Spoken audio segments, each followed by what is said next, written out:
Oui, on pourrait facilement croire à un film noir tardif, une curiosité sortie d'un tiroir jauni, oublié par les distributeurs. Mais lien secret suinte cette moiteur poisseuse qui ne vient pas du passé, plutôt d'un interstice trouble où l'ombre et la chair font un pacte. Marty et Carole, deux âmes cousues à la même cicatrice, jumelles d'un traumatisme enfantin, marchent depuis toujours sur la corde tremblante qui sépare le lien du nœud, l'amour de la possession.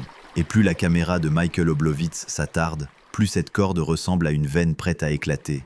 Il y a quelque chose de malade dans la lumière. Elle n'éclaire pas, elle dénonce. Dans chaque reflet humide sur la peau de Gina Gershon ou le regard vitreux de Billy Zane, on devine l'histoire qui pourrit sous la surface. Ce n'est pas tant un récit policier qu'une plongée dans une eau stagnante où flotte le souvenir d'un meurtre, avec ce parfum d'inceste qui ne se cache pas, qui s'étale comme un parfum trop lourd dans une pièce close.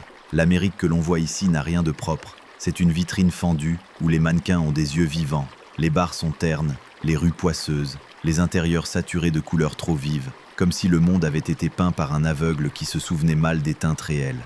Les dialogues claquent, parfois comme des gifles, parfois comme un murmure que l'on se glisse au creux de l'oreille, juste avant la morsure. Oblowitz filme l'interdit avec un mélange de fascination et de honte, comme si la caméra hésitait entre s'éloigner ou se coller encore plus près. Et c'est là que réside la tension. Le spectateur devient complice malgré lui. Chaque scène intime n'est pas seulement voyeurisme, elle est aussi un aveu silencieux que l'on partage avec eux, qu'on le veuille ou non.